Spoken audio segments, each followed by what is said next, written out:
Hello everyone, welcome back to my YouTube channel. आज हम पढ़ने वाले हैं क्लास 10th का chapter number 3, metals and non metals. ये जो है दूसरा पार्ट है। अगर आपने पहला पार्ट नहीं देखा तो उसको आप पहले देख लीजिए। इस वीडियो के नीचे जो है मैं पहले पार्ट का लिंक जो है शेयर कर दूंगा, तो आप डिस्क्रिप्शन बॉक्स को चेक कर सकते हैं। ठीक है। दूसरी बात, अगर आपको जो है ये नोट्स चाहिए, मतलब जिससे मैं पढ़ा रहा हूँ, अगर वो आपको चाहिए तो उसका भी लिंक जो है डिस्क्रिप्शन बॉक्स में मिल जाएगा। आप उसे चेक कर सकते हैं। ठीक है, तो चलिए चैप्टर स्टार्ट करते हैं। ठीक है। तो मिनरल्स क्या होता है, जैसे कि मैंने बताया था कि पहले पार्ट में जो हमने आयनिक कंपाउंड्स तक पढ़ लिया था, और मैंने बोला था कि दूसरा पार्ट में जो है हम एक्सट्रैक्शन ऑफ मेटल से स्टार्ट करेंगे। ठीक है, तो ये वही वही पार्ट है। मिनरल्स मिनरल्स क्या होता है? मिनरल्स जो होता है एक ऐसे नेचुरल मटेरियल्स होते हैं जिसमें क्या हो, मेटल्स हो एंड देयर कंपाउंड्स हो। उसे हम क्या कहते हैं? नेचुरल मटेरियल्स, मिनरल्स कहते हैं। मीन्स ऐसे मटेरियल्स जिनमें मेटल्स या मेटल्स के कंपाउंड पाए जाते हैं, उसे हम मिनरल्स कहते हैं। ठीक है। ओर्स ओर्स क्या होता है? ओर्स जो है मिनरल्स को ही कहते हैं जिसमें क्या होता है, हाई अमाउंट ऑफ मेटल हो और उनको ईजिली एंड प्रॉफिटेबली एक्सट्रैक्ट किया जा सके। क्या किया जा सके? इजीली एंड प्रॉफिटेबली एक्सट्रैक्ट किया जा सके, उसे हम कहते हैं ओर्स। ठीक है। तो फिर से एक बार देख लेते हैं, मिनरल्स क्या होता है? ऐसे मटेरियल जिनमें मेटल्स या फिर उनके कंपाउंड जो है पाए जाते हैं, उसे हम कहते हैं मिनरल्स। ओर्स क्या होता है? ओर्स मिनरल्स को ही कहते हैं जिस मिनरल्स में हाई अमाउंट ऑफ मेटल्स हो और उनको आसानी से एंड प्रॉफिटेबली एक्सट्रैक्ट किया जा सके, उसे हम कहते हैं ओर्स। ठीक है। अब आगे क्या है? आगे है गेंग। गेंग क्या होता है? Impurities present in the ore. Means ore में जो इम्प्योरिटीज होता है उसी को हम कहते हैं गेंग। किस तरीके की इम्प्योरिटी? जैसे मिट्टी का होना ओर्स में, सैंड का या डर्ट पार्टिकल का होना ही गेंग कहलाता है। ठीक है। तो चलिए आगे बढ़ते हैं। आगे क्या है? मेटल्स। जैसा कि हमने रिएक्टिविटी सीरीज में इन मेटल्स को देखा था, ये सारे वही हैं। ठीक है। वहाँ पर क्या पढ़ा था? मेटल्स में potassium, sodium, calcium, magnesium, aluminium. ठीक है। ये जो इतना होते हैं, ये सारे क्या होते हैं? मोस्ट रिएक्टिव होते हैं। ठीक है। एंड जिंक, आयरन, लेड, ये क्या होता है? मॉडरेट रिएक्टिव एलिमेंट होते हैं, मीन्स मेटल होते हैं। And copper, mercury, silver and gold, ये जो होते हैं लिस्ट रिएक्टिव मेटल्स होते हैं। ठीक है। और इसमें एक और बात, मैंने नीचे ये चीज़ लिखा है, ये क्या है? ये ओर से, मीन्स इन मेटल को जिन ओर से एक्सट्रैक्ट किया जाता है उसे हम कहते हैं, कौन सा ओर्स है ये? Sulphide ore and oxide ores. ठीक है। जिंक, आयरन एंड लेड को किस ओर से एक्सट्रैक्ट किया जाता है? सल्फाइड ओर से, ऑक्साइड ओर से एंड कार्बोनेट ओर से। ठीक है। And mercury, silver, gold and copper, इनको किस ओर से एक्सट्रैक्ट किया जाता है? सल्फाइड एंड ऑक्साइड ओर से। ठीक है। तो ये क्या बता रहा है? ये रिएक्टिविटी का ऑर्डर बता रहा है। एंड नीचे वाला जो है ये ओर्स को बता रहा है कि इन मेटल्स को किस ओर से एक्सट्रैक्ट किया जाता है। तो इन सारे को जो है सल्फाइड या ऑक्साइड ओर से एक्सट्रैक्ट किया जाता है। जिंक, आयरन, लीड को जो है सल्फाइड, ऑक्साइड या कार्बोनेट ओर से एक्सट्रैक्ट किया जाता है। And mercury, copper, silver and gold को जो है सल्फाइड एंड ऑक्साइड ओर से एक्सट्रैक्ट किया जाता है। ठीक है। तो चलिए आगे बढ़ते हैं। अगला क्या है? Extracting metals low in activity series. Means least reactive metals को किस तरीके से एक्सट्रैक्ट किया जाता है उसके बारे में। तो सबसे पहले क्या है? Low reactive metal. Low reactive metal कौन कौन है? Copper, mercury, silver and gold, ये लो रिएक्टिव मेटल्स है। इन रिएक्टिव मेटल्स को जो है इनको और से कैसे एक्सट्रैक्ट किया जाता है? Just by heating. मीन्स और को इसको ओर्स को जो है सिर्फ हीट कर देने से ही जो है हमें ये मेटल्स जो है हमें मिल जाते हैं। जैसे पहला अगर ओर की बात करूँ तो मरकरी का ओर, जिसे हम कहते हैं सीनाबार या जिंक सल्फाइड। ठीक है। अब जिंक सल्फाइड से मरकरी कैसे एक्सट्रैक्ट करेंगे उसको जरा देखते हैं। सबसे पहले क्या करते हैं, ये मरकरी सल्फाइड जो है उसको हीट किया जाता है इन द प्रेजेंस ऑफ एयर। तो यहाँ पर क्या हो जाता है? मरकरी ऑक्साइड बन जाता है प्लस सल्फर डाइऑक्साइड बन जाता है। ठीक है। फिर क्या होता है? मरकरी ऑक्साइड को जो है हीट किया जाता है तो फिर हमें मरकरी एंड ऑक्सीजन मिल जाता है। तो इस तरीके से जो है हमें मरकरी जो है मिल जाता है। कहाँ मरकरी सल्फाइड और था, अब हमें क्या मिल चुका है? मरकरी मिल चुका है। तो कैसे मिला? बाय हीटिंग, है ना। तो यहाँ पर लिखा भी है कि ये लो रिएक्टिव मेटल को जस्ट हीटिंग से जो है हम एक्सट्रैक्ट कर सकते हैं। ठीक है। एक दूसरा और है that is ore of copper. Copper के ओर से जो हम कॉपर को कैसे एक्सट्रैक्ट करते हैं वो देखते हैं। Cu2S मीन्स कॉपर सल्फाइड का हीट करते हैं इन the presence of air, heat in the presence of air, तो क्या मिलता है हमें, कॉपर ऑक्साइड मिल जाता है एंड सल्फर डाइऑक्साइड मिल जाता है। फिर ये जो कॉपर ऑक्साइड हमें एज ए प्रोडक्ट मिला था, उनको फिर हीट करने पर क्या हो जाता है, फिर से इसको हीट करने पर जो हमें copper in the form of solid हमें मिल जाता है। ठीक है, तो इस तरीके से जो है हम कॉपर का एक्सट्रैक्शन करते हैं एंड मरकरी का एक्सट्रैक्शन करते हैं। ठीक है, चलिए अब आगे बढ़ते हैं। अगला क्या है, extracting metal in middle of reactivity series, मतलब मॉडरेट रिएक्टिव मेटल्स को किस तरीके से एक्सट्रैक्ट करते हैं उसके बारे में। ठीक है, ये लिखा भी है, मॉडरेट रिएक्टिव एलिमेंट्स को किस तरीके से एक्सट्रैक्ट किया जाता है। तो जिंक, मरकरी, लीड, ये क्या है, मॉडरेट रिएक्टिव मेटल्स हैं। ये जो है किस फॉर्म में पाए जाते हैं, सल्फाइड एंड कार्बोनेट ओर में पाए जाते हैं। ठीक है, सबसे पहले ये जो मेटल्स हैं ये सल्फाइड एंड कार्बोनेट ओर में पाए जाते हैं, तो इनको जो है सबसे पहले ऑक्साइड ओर में कन्वर्ट किया जाता है। ठीक है, अब यहाँ पर क्या है, दो टर्म्स लिखी हुई है, रोस्टिंग एंड कैल्सिनेशन क्या होता है जरा देखते हैं। अगर मेरे पास जो है सल्फाइड ओर है, तो सल्फाइड ओर को ऑक्साइड ओर में कन्वर्ट करने के प्रोसेस को जो है हम रोस्टिंग कहते हैं। ठीक है, एंड कार्बोनेट से ऑक्साइड ओर में कन्वर्ट करने के प्रोसेस को हम कहते हैं कैल्सिनेशन। ठीक है, जैसे यहाँ पर लिखा भी है, it is a process in which sulphide और कन्वर्ट इनटू ऑक्साइड ओर, है ना, सल्फाइड ओर को ऑक्साइड ओर में कन्वर्ट करने के प्रोसेस को हम रोस्टिंग कहते हैं। ठीक है, एंड कैल्सिनेशन क्या होता है, कैल्सिनेशन इज ए प्रोसेस, क्या है, calcination is a process in which carbonate ore changes into oxide ore, means carbonate ore को ऑक्साइड ओर में कन्वर्ट करने को हम कैल्सिनेशन कहते हैं, एंड सल्फाइड ओर को ऑक्साइड ओर में कन्वर्ट करने को हम रोस्टिंग कहते हैं। ठीक है, आई होप समझ में आया होगा कि रोस्टिंग एंड कैल्सिनेशन क्या होता है। ठीक है, आगे बढ़ते हैं। आगे क्या है, वही हमें जो है कैसे मॉडरेट एलिमेंट से मॉडरेट एलिमेंट जो है हम एक्सट्रैक्ट करते हैं उसके बारे में। तो जिंक सल्फाइड, जिंक क्या होता है, एक मॉडरेट रिएक्टिव मेटल है, उनको उनके ओर से किस तरीके से मेटल को हम एक्सट्रैक्ट करते हैं उसके बारे में, है ना। तो जिंक सल्फाइड, ये सल्फाइड को फॉर्म में, तो हमने अभी सीखा था कि सल्फाइड एंड कार्बोनेट ओर को जो है हम पहले ऑक्साइड ओर में कन्वर्ट करते हैं।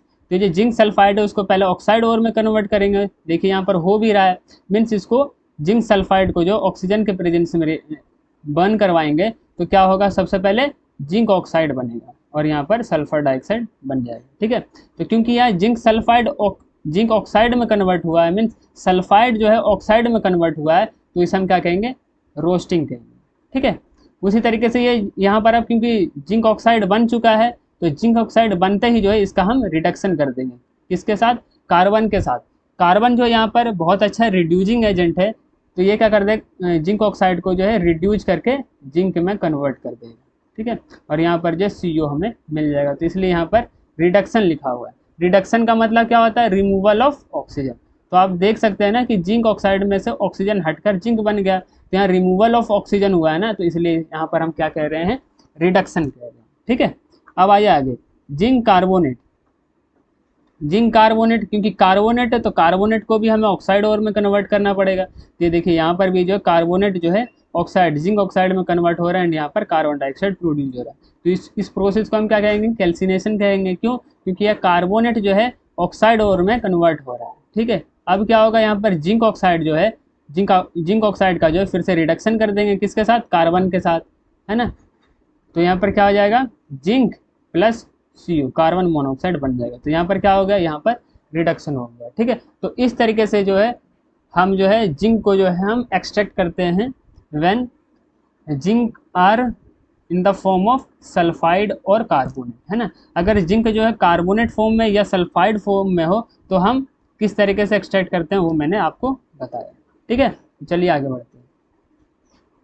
अगला क्या है, देखिए अभी तक हमने क्या पढ़ा, सल्फाइड ओर से हम किस तरीके से मेटल को एक्सट्रैक्ट करते हैं, कार्बोनेट ओर से किस तरीके से मेटल को एक्सट्रैक्ट करते हैं, है ना। अब अगला जो है एक नया टेक्निक है जिसके थ्रू जो है हम मेटल को एक्सट्रैक्ट कर सकते हैं, है ना। एक नया वे है, एक नया मेथड है जिसका नाम है डिस्प्लेसमेंट रिएक्शन। यस, जो कि हमने पहले चैप्टर में पढ़ा था डिस्प्लेसमेंट रिएक्शन के बारे में, उस डिस्प्लेसमेंट रिएक्शन का यूज करके भी जो है मेटल को एक्सट्रैक्ट कर सकते हैं। कैसे, देखिए यहाँ पर मैग्नीज ऑक्साइड का रिएक्शन जो जब हम एल्यूमिनियम के साथ करते हैं तो यहाँ पर क्या हो जाता है कि एल्यूमिनियम जो है मैग्नीज को डिस्प्लेस कर देता है। ऐसा क्यों? क्योंकि एल्यूमिनियम जो है हाई रिएक्टिव मेटल है एंड मैग्नीज जो है लो रिएक्टिव मेटल है एज कम्पेयर टू एल्यूमिनियम। तो एल्यूमिनियम जो है मैग्नीज की जगह ले लेगा और मैग्नीज को यहाँ से हटा देगा, है ना। तो यहाँ पर जो Al2O3 बन जाएगा और यहाँ पर जो मैग्नीज बन जाएगा और यहाँ पर जो है हीट प्रोड्यूस होगा,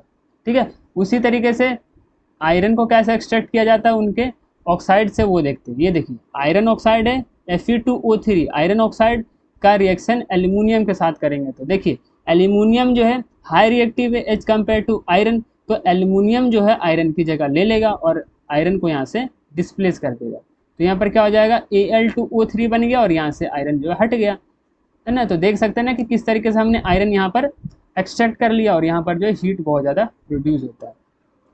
क्योंकि हमें पता है कि डिस्प्लेसमेंट रिएक्शन जो होता है वो क्या होता है, एक्सोथर्मिक नेचर का होता है, इसलिए जो यहाँ पर जो है बहुत सारा हीट जो है इन रिएक्शन में जो है बहुत सारा हीट जो है प्रोड्यूस होता है। और इन हीट का जो है इस्तेमाल हम कहाँ करते हैं, इन हीट का इस्तेमाल जो है हम रेलवे ट्रैक्स को ज्वाइन करने में इस्तेमाल करते हैं। यहाँ पर देख सकते हैं कि यहाँ पर जो है फोटो एक लगी हुई है जहाँ पर ये एक पर्सन है जो कि इस रेलवे ट्रैक को जो है जोड़ने का काम कर रहा है। और यहाँ पर जो है ये जो रिएक्शन हो रहा है ना वो बेसिकली यही हो रहा है, यही वाला रिएक्शन होता है। आयरन ऑक्साइड का एल्यूमिनियम के साथ रिएक्शन करवाया जाता है जिसके कारण जो है बहुत ज़्यादा यहाँ पर हीट प्रोड्यूस होता है, ठीक है। तो इस तरीके से जो है हम डिस्प्लेसमेंट रिएक्शन का जो है से जो है हम दो काम कर सकते हैं, पहला मेटल का एक्सट्रैक्शन कर सकते हैं, दूसरा रेलवे ट्रैक्स को ज्वाइन कर सकते हैं, ठीक है। तो ये हो गया, चलिए आगे बढ़ते हैं। अगला टॉपिक क्या है, इलेक्ट्रोलाइटिक रिडक्शन, है ना। इलेक्ट्रोलाइटिक रिडक्शन क्या होता है सबसे पहले इसे पढ़ लेते हैं, उसके बाद हम समझेंगे कि ये है क्या, ठीक है। तो this is a process in which molten metal chloride is electrolysed in a electrolytic cell where the cathode act as a powerful reducing agent by supplying electron to reduce metal ions into metal. This is why metals are deposited on cathode whereas chlorine is liberated at anode, ठीक है। यहाँ पर जो हम एक metal chloride में से जो है मान लीजिए हम एक NaCl का एग्जांपल लेते हैं, ठीक है। इस NaCl को जो है इस इलेक्ट्रोलाइटिक सेल में जो है डाला गया, ठीक है, इसके अंदर डाला गया। इलेक्ट्रोलाइटिक सेल क्या होता है, तो इलेक्ट्रोलाइटिक सेल जिसमें जो है दो इलेक्ट्रोड होते हैं और एक सॉल्यूशन होता है और ये इलेक्ट्रोड जो है आपस में बैटरी से जुड़े हुए होते हैं, है ना। इलेक्ट्रोलाइटिक सेल में यही होता है। अब क्या होगा कि जब हम NaCl को जो है इसी इलेक्ट्रोलाइटिक सेल के अंदर जब हम डालेंगे तो ये NaCl जो है टूट जाता है। किस में टूट जाता है, तो ये NaCl जो है Na+ एंड Cl- में टूट जाता है। ये हो गई पहली बात। दूसरा, यहाँ पर जो ये जो इलेक्ट्रोड है, इन इलेक्ट्रोड का जो एक नाम दिया गया है। अगर ये बैटरी के नेगेटिव एंड से जुड़े हुए हैं तो इसको कैथोड कह दिए, और यहाँ पर ये पॉजिटिव टर्मिनल से जुड़ा हुआ है तो इसको हम एनोड कह दिए, ठीक है। अब क्या होगा कि Na+ Cl-, है ना। अब क्या होगा, देखिए ये पहले इस Cl को देखते हैं, Cl- को देखते हैं। ये Cl- यानी कि एनोड का रिएक्शन देखते हैं क्या होता है कि एनोड यहाँ पर ये जो Cl- है, ये Cl- एक इलेक्ट्रॉन को लॉस करता है। अब ये Cl- के पर एक माइनस चार्ज था, तो अगर ये एक इलेक्ट्रॉन को लॉस करेगा तो यहाँ पर जो है Cl बन जाएगा, है ना, और यहाँ पर एक इलेक्ट्रॉन लॉस हो जाएगा। लेकिन अगर मैं यहाँ पर दो Cl- जो है एक एक इलेक्ट्रॉन लॉस करेंगे तो यहाँ Cl बना लेंगे और यहाँ पर जो दो इलेक्ट्रॉन का लॉस हो जाएगा, है ना। तो इस तरीके से जो है यहाँ एनोड के ऊपर जो है क्लोरीन गैस लिबरेट होने लगती है, यानी कि क्लोरीन गैस जो होती है वो निकलने लगती है। कहाँ पर, एनोड पर। अब कैथोड पे रिएक्शन जरा देखते हैं। ये जो क्लोरीन एटम जो है, क्लोरीन आयन जो है, जब इस एनोड के ऊपर इलेक्ट्रॉन को छोड़ा था तो इलेक्ट्रॉन जो है ये घूमते घूमते घूमते घूमते घूमते घूमते घूमते घूमते ये कैथोड पर आ जाता है। इस कैथोड पर आ जाने के कारण क्या हो जाता है कि ये सोडियम जो कि Na+ था वो एक इलेक्ट्रॉन को एक्सेप्ट कर लेता है।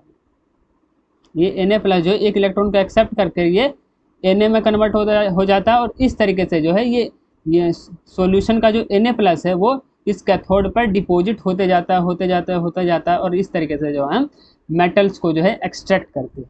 ठीक है, तो ये होता है इलेक्ट्रोलाइटिक रिडक्शन। ठीक है, तो इलेक्ट्रोलाइटिक रिडक्शन समझ में आया क्या होता है। इसमें क्या किया जाता है कि मेटल क्लोराइड को जो है मोल्टन फॉर्म में पहले कन्वर्ट किया जाता है, फिर इनको जो है इलेक्ट्रोलाइज्ड किया जाता है ना। और यहाँ पर जो है ये जो कैथोड होता है वो एक रिड्यूसिंग एजेंट, यहाँ पर रिड्यूसिंग एजेंट का ही तो काम कर रहा है। ये जो है सोडियम आयन को जो इलेक्ट्रॉन दे रहा है, तो जो इलेक्ट्रॉन लेता है वो रिड्यूज होता है। तो क्योंकि रिड्यूज हो, ये कैथोड कर रहा है, तो ये क्या हो जाएगा, एक बहुत अच्छा रिड्यूसिंग एजेंट हो जाएगा। ठीक है, तो यहाँ पर जो कैथोड होता है वो बहुत अच्छा रिड्यूसिंग एजेंट की तरह काम करता है ना। ये सोडियम को एक इलेक्ट्रॉन दे देता है और ये इसको जो है Na में कन्वर्ट कर देता है, और इस तरीके से जो यहाँ पर जो है इलेक्ट्रॉन डिपॉजिट होने लगते हैं। ठीक है, तो आई होप समझ में आया होगा कि मैं क्या कहना चाह रहा हूँ। अब देखिए इलेक्ट्रोलाइटिक रिडक्शन जो है उसके बारे में देखिए अभी इससे पहले हमने क्या पढ़ा था, इससे पहले हमने जो पढ़ा था रिडक्शन विद कार्बन। तो क्या हम सोडियम का रिडक्शन कार्बन के साथ नहीं कर सकते थे क्या? ये इलेक्ट्रोलाइटिक रिडक्शन क्यों कर रहे हो? तो इसका आंसर है नो, हम कार्बन के साथ इलेक्ट्रोलाइटिक रिडक्शन नहीं कर सकते। क्यों? क्योंकि ये जो सोडियम होते हैं, पोटेशियम, कैल्शियम, मैग्नीशियम, एल्यूमिनियम, ये हाई रिएक्टिव मेटल्स है ना। ये जो है कार्बन से रिड्यूस नहीं हो सकते। ये कार्बन से रिड्यूस क्यों नहीं होते? क्योंकि ये जो मेटल्स होते हैं, ये हाई रिएक्टिव मेटल जैसे potassium, sodium, calcium, magnesium, aluminium, ये ऑक्सीजन के लिए प्यार जो है बहुत ज़्यादा होता है इनके लिए एज कम्पेयर टू कार्बन। मतलब कार्बन जितना ऑक्सीजन से प्यार करता है उससे कई गुना ज़्यादा जो है ये हाई रिएक्टिव मेटल जो है ऑक्सीजन से करते हैं। तो इस वजह से जो ये ऑक्सीजन को छोड़ते ही नहीं है, और अगर ये ऑक्सीजन को छोड़ेंगे ही नहीं तो ये रिड्यूस ही नहीं होंगे, और अगर ये रिड्यूस नहीं होंगे तो हमें जो है इलेक्ट्रोलाइटिक रिडक्शन का इस्तेमाल करना पड़ेगा, उससे जो हम इन्हें रिड्यूस करने की कोशिश करते हैं। ठीक है, तो इस नोट में जो है बेसिकली यही लिखा हुआ है, high reactive metal such as potassium, sodium, calcium, magnesium, aluminium can't be obtained by reduction. Reduction से हम इसको नहीं प्राप्त कर सकते विथ द कार्बन। कार्बन के साथ रिडक्शन करके हम इन मेटल्स को नहीं एक्सट्रैक्ट कर सकते। क्यों? Because they have more affinity for oxygen. Oxygen से इनके लिए प्यार बहुत ज़्यादा है एज कम्पेयर टू कार्बन। ठीक है, तो आई होप मैंने अच्छे से इसको समझाया हूँ इलेक्ट्रोलाइटिक रिडक्शन को, और आप सभी को समझ में आया होगा। ठीक है, तो चलिए अब आगे बढ़ते हैं। आगे क्या है? आगे है इलेक्ट्रोलाइटिक रिफाइनिंग। अब देखिए अभी तक हमने जो है सारे मेटल का एक्सट्रैक्शन करना सीख लिया। लो रिएक्टिव मेटल को हम हीटिंग करके कर लेते हैं, एक्सट्रैक्ट कर लेते हैं। मॉडरेट रिएक्टिव मेटल को जो है हम, या अगर वो सल्फाइड या सल्फाइड ओर में है तो उसको ऑक्साइड ओर में कन्वर्ट करते हैं, फिर ऑक्साइड ओर से हम हीटिंग करके जो है मेटल को एक्सट्रैक्ट कर लेते हैं। या अगर कार्बोनेट ओर है तो कार्बोनेट ओर को सबसे पहले हम ऑक्साइड ओर में कन्वर्ट करते हैं, फिर उसकी हीटिंग करके जो है हम मेटल को एक्सट्रैक्ट कर लेते हैं। और हाई रिएक्टिव मेटल को हम इलेक्ट्रोलाइटिक रिडक्शन से हम एक्सट्रैक्ट करते हैं। पर ये जो मेटल्स हमें मिलते हैं, low reactive metals, moderate reactive metals and high reactive metals मिलते हैं, ये प्योर नहीं होते। तो हमें जो है इन्हें प्योर करने के लिए एक टेक्निक का यूज करते हैं जिसका नाम है इलेक्ट्रोलाइटिक रिफाइनिंग, है ना। तो चलिए पढ़ लेते हैं कि इलेक्ट्रोलाइटिक रिफाइनिंग होता क्या है। न तो क्या है ये, it is a process of refining metal. Metal को रिफाइन करने का प्रोसेस है, मतलब प्योर करने का प्रोसेस है बाय इलेक्ट्रोलिसिस प्रोसेस। किसकी हेल्प से हम इसको प्योरीफाई करते हैं? मेटल को प्योरीफाई किसकी हेल्प से करते हैं? इलेक्ट्रोलिसिस प्रोसेस, जो कि हमने अभी अभी पिछले स्लाइड में पढ़ा था। ठीक है, तो यहाँ पर होता क्या है, in this process impure metal means जो अभी आपने जो है और से एक्सट्रैक्ट किया वो वाले मेटल को जो है एज ए एनोड यूज किया जाता है इस इलेक्ट्रोलाइटिक सेल में। ठीक है, एज ए एनोड की तरह काम किया जाता है। एंड थिन प्योर मेटल, और इसमें जो है एक देखिए एक इम्प्योर मेटल का इस्तेमाल किया जाता है, एक प्योर मेटल का इस्तेमाल किया जाता है। ये प्योर मेटल को जो है एज ए कैथोड इस्तेमाल किया जाता है। ठीक है, और इसमें एक सॉल्यूशन लिया जाता है किसका? मेटल सॉल्ट का, is used as a electrolyte. इसमें जो है मेटल का सॉल्ट यूज किया जाता है, किस लिए? As a electrolyte.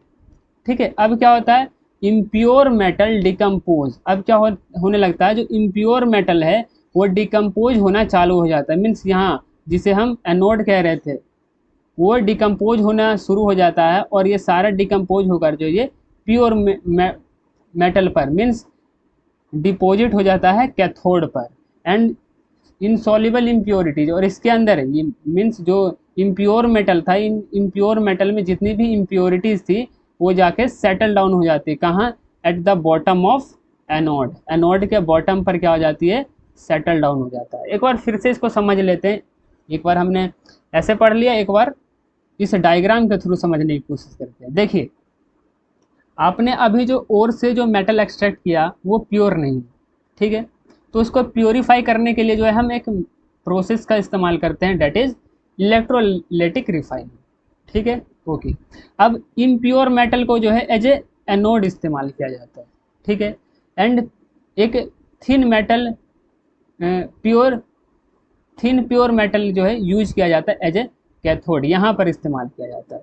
एंड एक सॉल्यूशन लिया जाता है किसका, आपने जिस इम्प्योर मेटल को एज ए एनोड यूज किया है उसी मेटल का आपको जो है सॉल्यूशन लेना है, ठीक है। जैसे कि इस केस में जो है यहाँ कॉपर का एक इम्प्योर कॉपर लिया गया है, तो उसका सॉल्यूशन भी क्या होगा, कॉपर का ही सॉल्यूशन होगा। तो यहाँ पर इसने यूज कर लिया कॉपर सल्फेट का सॉल्यूशन, ठीक है, CuSO4 का सॉल्यूशन इसने इस्तेमाल कर लिया। अब क्या होता है कि इम्प्योर मेटल जो है ये डिकम्पोज होना चालू हो जाता है, क्योंकि ये कॉपर का है, तो कॉपर टूट कर जो है Cu2+ में कन्वर्ट हो जाता है, और यहाँ पर जो है 2 इलेक्ट्रॉन लॉस करके ये इलेक्ट्रॉन यहाँ आ जाता है, ठीक है।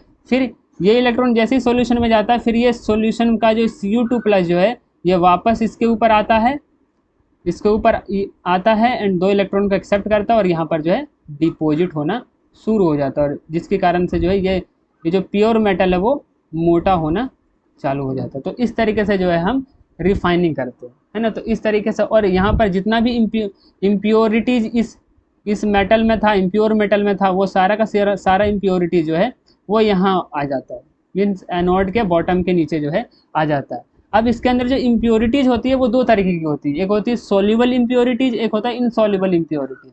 सॉल्युबल इम्प्योरिटी जो है वो सॉल्यूशन के अंदर सॉल्युबल हो जाता है, एंड जो इनसॉल्युबल इम्प्योरिटीज होता है वो इस एनोड के बॉटम के नीचे जमा हो जाता है। तो इस तरीके से जो है सारा का सारा मेटल जो है यहाँ पर डिपॉजिट हो जाता है, और इस तरीके से हम मेटल को एक्सट्रैक्ट कर लेते हैं, ठीक है। अच्छा, अब जरा यहाँ पर जो है इक्वेशन के थ्रू भी समझते हैं कि बेसिकली एनोड एंड कैथोड पे होता क्या है।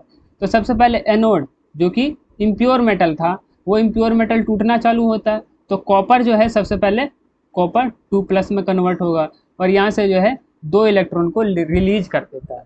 अब ये 2 इलेक्ट्रॉन जो रिलीज हुए वो जाकर यहाँ से कैथोड पर आते हैं, ठीक है। अब यहाँ जो सॉल्यूशन में जो कॉपर 2+ है, अब ये कॉपर 2+ जो है इस मेटल पर जो है कैथोड पर जो डिपॉजिट होने की कोशिश करते हैं, और ये 2 इलेक्ट्रॉन को एक्सेप्ट करके जो है वो कॉपर में कन्वर्ट हो जाता है। तो ये रहा भाई कैथोड की रिएक्शन क्या होती है, कॉपर 2+ जो है 2 इलेक्ट्रॉन को एक्सेप्ट करती है एंड कॉपर में कन्वर्ट हो जाता है। तो इस तरीके से जो है ये जो मेटल हमें मिला है ये क्या होता है, प्योर होता है, ठीक है। तो इस तरीके से जो है हम इलेक्ट्रोलाइटिक रिफाइनिंग के थ्रू जो है हम मेटल को एक्सट्रैक्ट करते हैं।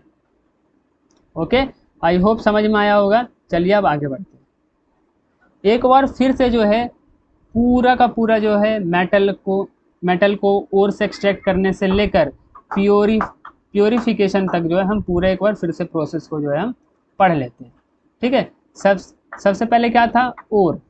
सबसे पहले क्या आता था, मिनरल्स। मिनरल्स किसे कहते हैं, ऐसे मटेरियल जिनमें मेटल्स के कंटेंट हो, मीन्स मेटल्स हो, ऐसे मटेरियल जिनमें मेटल्स पाए जाते हो या मेटल्स के कंपाउंड हो, उसे हम मिनरल्स कहते थे। एंड ओर्स किसे कहते थे, ओर्स हम कहते थे ओर्स जो है हम मिनरल्स को ही कहते थे, बट ऐसे मिनरल्स जिनमें हाई अमाउंट ऑफ मेटल्स हो एंड ईजिली एक्सट्रैक्ट किया जा सके एंड प्रॉफिटेबली एक्सट्रैक्ट किया जा सके, उसे हम कहते थे ओर्स, ठीक है। अब देखिए ओर्स जो होते हैं वो 3 तरीके के होते हैं, लेस रिएक्टिव मेटल के ओर, मॉडरेट रिएक्टिव मेटल के ओर एंड हाई रिएक्टिव मेटल के ओर, ठीक है। अब लीस्ट रिएक्टिव मेटल के ओर से जो है हम किस तरीके से मेटल एक्सट्रैक्ट करते थे उसके बारे में। सबसे पहले लीस्ट रिएक्टिव मेटल के ओर जो होते थे वो क्या थे, सल्फाइड ओर थे। इस सल्फाइड ओर से जो है हम हीट करके ऑक्साइड ओर में कन्वर्ट करते थे, एंड ऑक्साइड ओर से जो है हम फिर मेटल को एक्सट्रैक्ट कर लेते थे, ठीक है। तो इस वजह से जो यहाँ पर रोस्टिंग लिखा है, रोस्टिंग में क्या करते थे हम सल्फाइड ओर को जो है ऑक्साइड ओर में कन्वर्ट करते थे, तो इसे हम रोस्टिंग कहते हैं। अब ये जो इम्प्योर मेटल बना है इसको प्योर मेटल बनाना है तो क्या करेंगे, रिफाइनिं करेंगे, इलेक्ट्रोलिटिक रिफाइनिंग करेंगे। तो इस तरीके से जो है लेस रिएक्टिव मेटल को हम एक्सट्रैक्ट करते हैं। अब आइए मॉडरेट रिएक्टिव मेटल को किस तरीके से करते हैं। अब मॉडरेट रिएक्टिव मेटल जो है दो तरीके को और बनाते थे, एक थे कार्बोनेट और एक था सल्फाइड और। ठीक है, कार्बोनेट ओर को जो, जैसा कि अभी हमने पढ़ा था कि कार्बोनेट ओर को सबसे पहले ऑक्साइड ओर में कन्वर्ट करते थे, तो कार्बोनेट और ऑक्साइड ओर में कन्वर्ट करेंगे, फिर जो है हमें मेटल ऑक्साइड फॉर्म होगा, है ना। तो क्योंकि कार्बोनेट ओर से मेटल ऑक्साइड में कन्वर्ट करने के प्रोसेस को हम क्या कहते थे, कैल्सिनेशन कहते थे। उसी तरीके से सल्फाइड ओर से ऑक्साइड ओर में कन्वर्ट करने के प्रोसेस को क्या कहते थे, रोस्टिंग। तो यहाँ पर सल्फाइड ओर हुआ तो सबसे पहले मेटल ऑक्साइड में कन्वर्ट करेंगे, एंड कार्बोनेट ओर हुआ तो ऑक्साइड ओर में कन्वर्ट करेंगे। अब ये अगर ऑक्साइड ओर में अगर कन्वर्ट हो गया तो अब क्या कर देंगे, रिडक्शन करेंगे। यहाँ पर क्या करेंगे, रिडक्शन करेंगे। रिडक्शन किसके साथ करेंगे, या तो आप कार्बन के साथ भी कर सकते हो या एल्यूमिनियम के साथ, दोनों में से किसी भी एक के साथ कर सकते हो। ये दोनों ही क्या कहलाते हैं, एक रिड्यूसिंग एजेंट कहलाते हैं। ये क्या करेगा, मेटल ऑक्साइड में से ऑक्सीजन को हटा देगा, जिसके कारण क्या बन जाएगा, यहाँ पर इम्प्योर मेटल बन जाएगा। अब ये इम्प्योर मेटल को प्योर मेटल कैसे करेंगे, रिफाइनिंग के थ्रू करेंगे, जो कि अभी अभी हमने पढ़ा इलेक्ट्रोलिटिक रिफाइनिंग। ठीक है, अब आइए हाई रिएक्टिव मेटल को किस तरीके से एक्सट्रैक्ट किया जाता है। तो हाई रिएक्टिव मेटल को जो है इलेक्ट्रोलिसिस ऑफ मोल्टन ओर, अभी अभी हमने देखा था ना कि NaCl से किस तरीके से जो है हम Na फॉर्म कर रहे थे, मीन सोडियम फॉर्म कर रहे थे। तो किससे कर रहे थे, इलेक्ट्रोलिसिस से कर रहे थे, है ना। हम NaCl का मोल्टन सॉल्यूशन या एक्वस सॉल्यूशन लिए थे, फिर उसमें जो है इलेक्ट्रिसिटी पास किए थे, जिसके कारण क्या हुआ था, Na plus and Cl minus में कन्वर्ट हो गया था। फिर Na प्लस जो है Na में कन्वर्ट हो गया था एंड Cl माइनस जो है क्लोरीन में कन्वर्ट हो गया था, है ना। तो इस तरीके से जो है हम यहाँ पर प्योर मेटल को एक्सट्रैक्ट करते। तो ये पूरा का पूरा जो था मैंने एक चार्ट के थ्रू जो है समझाने की कोशिश किया, पूरे के पूरे मेटल को जो है high reactive metal, moderate reactive metal and least reactive metal को किस तरीके से एक्सट्रैक्ट करते हैं। ठीक है, तो आई होप कि पूरा का पूरा वीडियो जो है समझ में आ रहा है आपको, एंड यहाँ तक आपको समझ में आया। ठीक है, तो चलिए अब आगे चलते हैं। आगे क्या है, आगे है कोरोजन। वैसे कोरोजन तो अच्छी बात नहीं है, क्योंकि कोरोजन से क्या होता है, बहुत सारे मेटल्स खराब होते हैं, रिड्यूस होते हैं, है ना। तो देख लेते हैं कोरोजन क्या है। Corrosion is a gradual decay of metal. क्या है, gradual decay of metal caused by action of air, moisture और a chemical on their surface. देखिए, जब भी किसी मेटल जो है वो किसी एयर के कांटेक्ट में या मॉइस्चर के कांटेक्ट में या केमिकल जैसे कि एसिड के कांटेक्ट में आता है, तो ये मेटल जो है खराब होना चालू हो जाता है, मीन्स मेटल जो है टूटना चालू हो जाता है। और इसी को हम क्या कहते हैं, कोरोजन कहते हैं, means gradual decay of metal, है ना। मेटल का खराब होना by the action of, means with the reaction of air, moisture and chemical, है ना। केमिकल, एयर एंड मॉइस्चर के साथ रिएक्शन करने से जो मेटल्स खराब होते हैं, जैसे कि हमने आयरन को देखा होगा कि जब हम आयरन को ऐसी एयर में छोड़ देते हैं तो उसके अंदर जो है कोरोजन हो जाता है, मीन्स रस्ट लग जाता है, वो रेड कलर का हो जाता है ना, कलर सा होने लगता है।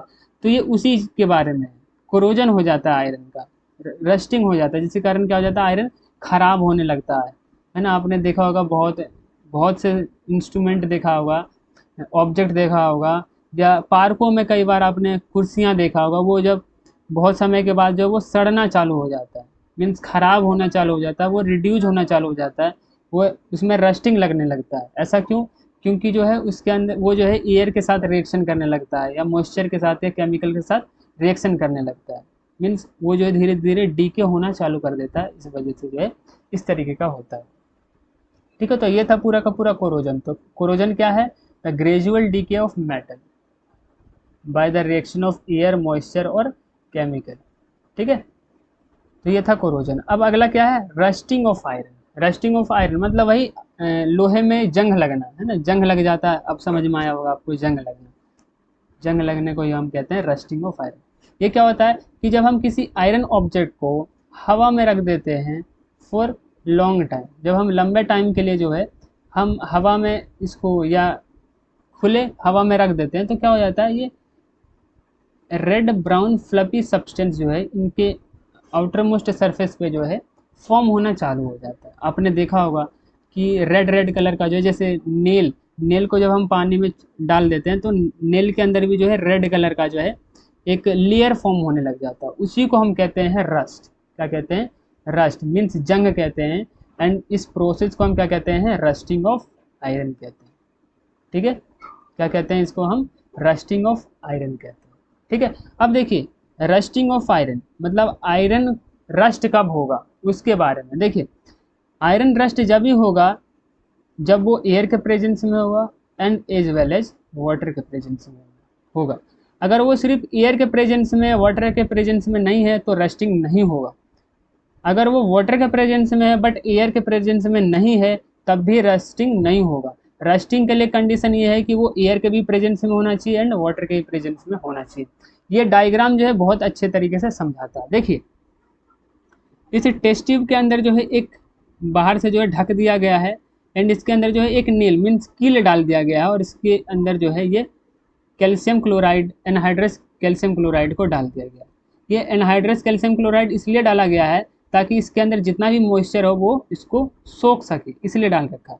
मीन्स ये क्या है, ये ना ही तो ये हवा के कांटेक्ट में है ना ही तो ये वाटर के कांटेक्ट में, मीन्स ये किसी भी प्रकार के कांटेक्ट में नहीं है। अब दूसरा केस देखिए, दूसरे में ये टेस्ट ट्यूब है, टेस्ट ट्यूब है और इसके अंदर नीचे जो है ये पानी है, बॉइल्ड वाटर है, गर्म पानी है।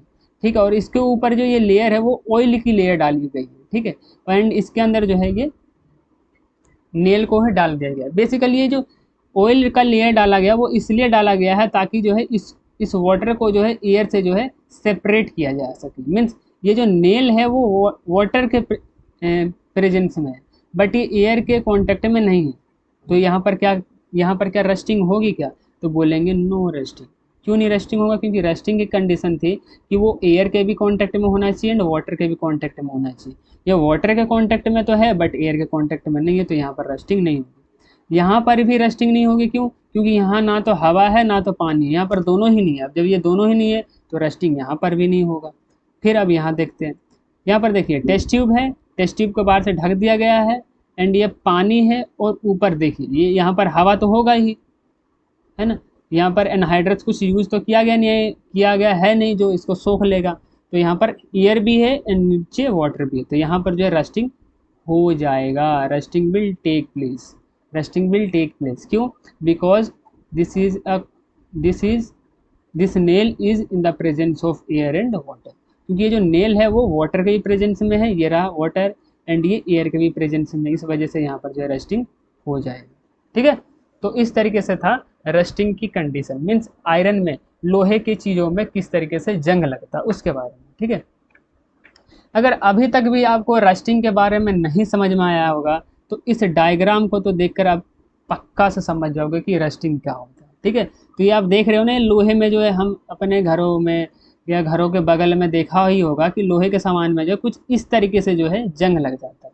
इस जंग को ही हम रस्टिंग कहते हैं। इसी चीज़ को हम पीछे पढ़ रहे थे कि ये रस्टिंग की कंडीशन क्या होती, एयर एंड वाटर दोनों के कांटेक्ट में होगा तभी यहाँ पर जो है रस्टिंग होगी। तो इस वजह से इस तरीके से जो है रस्टिंग होता है किसी भी आयरन मटेरियल में। ठीक है, अब बात आता है कि इस रस्टिंग को जो है, इस कोरोजन को जो है किस तरीके से प्रिवेंट किया जा सके। ठीक है, तो उसके बारे में जरा हम देख लेते हैं, प्रिवेंशन ऑफ कोरोजन। ठीक है, तो corrosion can be prevented, means corrosion को हम प्रिवेंट कर सकते हैं, रोक सकते हैं by painting. Means iron material पर जो है हम पेंटिंग कर सकते हैं, ऑयलिंग कर सकते हैं, ग्रीसिंग कर सकते हैं, गैल्वेनाइजिंग कर सकते हैं, Chrome plating and making alloy, या आयरन मेटल का हम एलॉय बना ले, सॉरी मेटल्स का जो है हम एलॉय बना ले, है ना। या क्या कर सकते हैं हम, पेंट कर दें। आपने देखा होगा कि जितने भी पार्क में जो कुर्सियाँ होती है उनके ऊपर पेंट कर दिया जाता है, ग्रीन कलर का, येलो कलर का, इस तरीके से। क्यों किया जाता है? क्योंकि चेयर जो है वहाँ की वो किसी में मिल के बनी हुई रहती है, मेटल की बनी हुई रहती है, और अगर वो मेटल का बना हुआ है तो वो कोरोजन उसमें लगना चालू हो जाएगा, उसमें रस्ट लगना चालू हो जाएगा। तो उस रस्ट को रोकने के लिए जो है हम पेंट का इस्तेमाल कर देते हैं। ठीक है, तो ऑयल भी किया जाता है, ग्रीसिंग भी किया जाता है, गैल्वेनाइजिंग भी किया जाता है, Chrome plating and making alloy, इस तरीके से जो है हम मेटल की प्रिवेंशन करते हैं। अगला जो है ये गैल्वेनाइजेशन, जो कि यहाँ पर हमने पढ़ा था ना, galvanisation is a method to prevent corrosion. उस गैल्वेनाइजेशन के बारे में जरा समझते हैं। It is the method of protecting steel and irons from rusting by coating them with the thin layer of zinc. Means हम क्या करते हैं कि जितने भी आयरन के जो मेटल्स होते हैं उनके ऊपर जो है प्लेटिंग कर देते हैं, मीन्स कोटिंग कर देते हैं, लेयर चढ़ा देते हैं जिंक की जो है एक लेयर चढ़ा देते हैं, जिसके कारण क्या हो जाता है, कोरोजन जो है रुक जाता है। ठीक है, अब बात आता है कि देखिए यहाँ पर एक क्वेश्चन उठता है कि गैल्वेनाइजेशन से जो है क्यों जो है कोरोजन जो है प्रिवेंट हो जाता है। तो ये प्रिवेंट इसलिए हो जाता है कि जिंक जो है वो मोर रिएक्टिव होता है as compare to iron, right. तो जब भी ये एयर के कांटेक्ट में आएंगे जिंक एंड आयरन, तो सबसे पहले जिंक जो है रिएक्शन करेगा एयर के साथ, ना कि आयरन। क्यों? क्योंकि आयरन तो लेस रिएक्टिव है, तो सबसे पहले जिंक कर जाएगा ना। और अगर ये जिंक रिएक्ट कर जाएगा एयर के साथ तो आयरन कर नहीं पाएगा, और आयरन अगर नहीं कर पाएगा तो रस्टिंग रुक जाएगी, और इस वजह से जो हमारा मेटल बच जाएगा। तो इस तरीके से जो है गैल्वेनाइजेशन मेथड का हम इस्तेमाल करते हैं कोरोजन को हम प्रिवेंट करने के लिए। ठीक है, तो आई होप समझ में आया होगा कोरोजन के बारे में। अब आगे बढ़ते हैं। आगे क्या है? एलॉय। एलॉय एक दूसरा मेथड है कोरोजन को रोकने का, है ना। हम क्या करते हैं कि मेटल्स की जो है हम एलॉय बना लेते हैं, जिसके कारण जो है हम कोरोजन को रोक सकते हैं। तो आइए जरा एलॉय के बारे में जरा डिटेल्ड स्टडी करते हैं कि एलॉय होता क्या। तो सबसे पहले एलॉय जो है is a mixture, homogeneous mixture of metals. Means इसमें जो है 2 या 3 4 5 इस तरीके से मेटल को मिक्स करके जो है एक अलग ही टाइप का जो है मटेरियल बनाया जाता है, जिसे हम कहते हैं एलॉय। ये जरूरी नहीं कि सिर्फ मेटल के मिक्सिंग से ही ये एलॉय बनता है, ये मेटल्स एंड नॉन मेटल्स दोनों से भी बन सकते हैं। मतलब मेटल्स एंड नॉन मेटल की मिक्सिंग से भी बन सकता है, या मेटल्स के मिक्सिंग से भी बन सकता है। आप यहाँ पर देख सकते हो घरों में जो ये स्टील की ग्लास होती है, वो स्टील की ये जो ग्लास है वो मेटल नहीं है, ये मेटल नहीं है, ये एलॉय है। Alloy means it is a mixture of metals. तो देख सकते हो यहाँ पर आयरन, क्रोमियम एंड कार्बन। देखिए जैसा कि मैंने यहाँ पर बताया था कि ये जरूरी नहीं कि सिर्फ मेटल का ही मिक्सचर हो, ये मेटल एंड नॉन मेटल का भी मिक्सचर हो सकता है। तो यहाँ पर देखिए iron is a metal, chromium is a metal, but carbon is a non metal. तो देख सकते हैं कि यहाँ पर मेटल एंड नॉन मेटल से के मिक्सचर से मटेरियल बना हुआ, डेट इज स्टील। तो इसे हम कहते हैं स्टील का ग्लास, है ना। अब आगे देखिए, आगे ये देखिए, ये बर्तन है तांबे का बोलते हैं ना, इसे पीतल का बर्तन बोलते हैं ना। तो जो पीतल का जो बर्तन होता है ये भी बेसिकली एलॉय होता है। ठीक है, तो ये जो एलॉय होता है वो भी क्या होता है? मिक्सचर होता है। किसका होता है? Copper and tin and some other element, जैसे कि मैग्नीशियम, एल्यूमिनियम, जिंक एंड निकल, है ना। ये इन सब का मिक्सचर से जो है ये क्या बनता है? ये पीतल की थालियाँ बनती हैं। ठीक है, या इसे हम ब्रोंज भी कहते हैं। ठीक है, तो bronze is a mixture of copper, tin and some other metal such as magnesium, aluminium, zinc and nickel. ठीक है, अब आगे क्या है? आगे है ये मंदिरों में जो बेल होती है, या हम कहें घंटी होती है, वो भी किसकी मिलकर बनी? ये वो भी क्या होती है? एक एलॉय होती है, जो कि क्या है? एक मिक्सचर है। किसका? कॉपर एंड टिन का। तो ये था भाई पूरा का पूरा एलॉय के बारे में। ठीक है, तो एलॉय क्या है? Alloy is a mixture of metal, या फिर mixture of metal and non metal. ठीक है, तो चलिए आगे बढ़ते हैं। आगे क्या है? आगे है प्रॉपर्टीज ऑफ एलॉय। एलॉय की क्या क्या प्रॉपर्टीज होती है। जिस तरीके से अभी तक हमने बहुत सारी प्रॉपर्टीज पढ़ी है, मेटल की प्रॉपर्टीज, नॉन मेटल की प्रॉपर्टीज, आयनिक कंपाउंड की प्रॉपर्टीज, है ना, इस तरीके से पढ़ी है ना। इसी तरीके से जो हम एलॉय की भी प्रॉपर्टीज पढ़ लेते हैं। ठीक है, तो एलॉय क्या होता है? Alloy are hard, alloy are hard than metal from which they are made of. Means ये जिन मेटल से मिलकर बने हुए होते हैं उनसे ये ज़्यादा हार्ड होते हैं। मीन्स इधर देखिए, इस आयरन क्रोमियम को देखिए, आयरन क्रोमियम से ज़्यादा स्ट्रॉन्ग कौन है? ये स्टील है ना। तो ये जिससे मिलकर बना हुआ है उससे ज़्यादा स्ट्रॉन्ग होता है, तो ये इससे मिलकर बना हुआ है तो इनसे ज़्यादा स्ट्रॉन्ग होता है ये। ठीक है, तो इस तरीके से हम कह सकते हैं कि एलॉय जो है हार्डर होते हैं than the metal from which they are made. दूसरा क्या है, alloy are more resist to corrosion, means alloy जो है कोरोजन को रोकने का काम करता है। इस वजह से जो है हम प्रिवेंशन ऑफ कोरोजन में भी जो है हम एलॉय के बारे में पढ़े थे, मीन्स एलॉय को का फॉर्मेशन करके भी जो है हम मेटल को कोरोड होने से रोक सकते हैं। ठीक है, तो ये था दूसरा कि ये जो है कोरोजन को रेजिस्ट करता है, कोरोजन होने से रोकता है। Alloy are more durable than the metal they are made from, means ये एलॉय जिस मेटल से मिलकर बने हुए होते हैं उनसे ज़्यादा ये ड्यूरेबल होता है, means alloy are more durable, ये ज़्यादा टाइम तक टिकते हैं, ज़्यादा ये दिनों तक काम में आते हैं। ठीक है, एंड लास्ट क्या है, electrical conductivity of alloy. Alloy जो है लो कंडक्टिविटी शो करता है as compare to pure metal, है ना, प्योर मेटल से कम ये इलेक्ट्रिक कंडक्टिविटी शो करता है। ठीक है, तो ये पूरा था एलॉय की प्रॉपर्टी। एंड लास्ट, इस चैप्टर का लास्ट टॉपिक है गोल्ड। गोल्ड बहुत ही इंपॉर्टेंट है ना, तो क्या है जरा पढ़ लेते हैं। Pure gold also known as 24 carat gold. अब आपके मन में ख्याल आ रहा होगा कि ये कैरेट क्या होता है। तो जिस तरीके से हम किसी डिस्टेंस को मेजर करने के लिए एक यूनिट बनाते हैं डेट इज मीटर, उसी तरीके से जो है गोल्ड की प्योरिटीज़ को मेजर करने के लिए जो है हम यूनिट बनाते हैं डेट इज कैरेट। ठीक है, तो क्या है 24 कैरेट।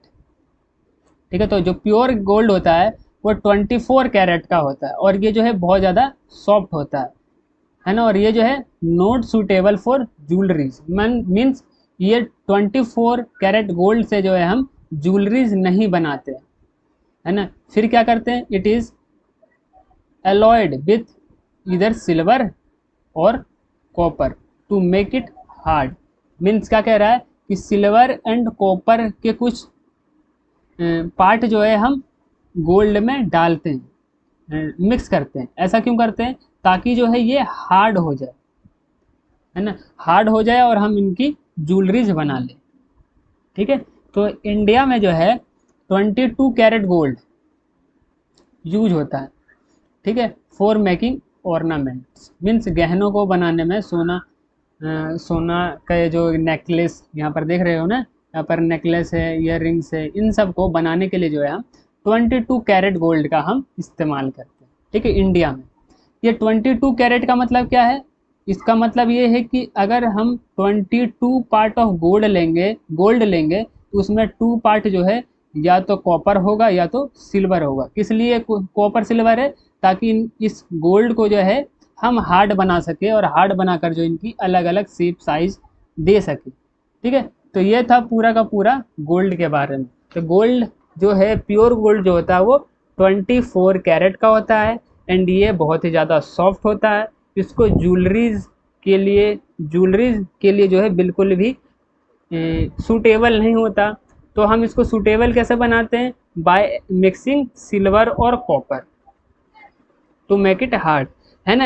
एंड 22 कैरेट गोल्ड जो है यूज होता है हमारे इंडिया में फॉर मेकिंग ज्वेलरीज, मतलब ज्वेलरीज बनाने के लिए जो है हम 22 कैरेट गोल्ड का इस्तेमाल करते हैं हम इंडिया में।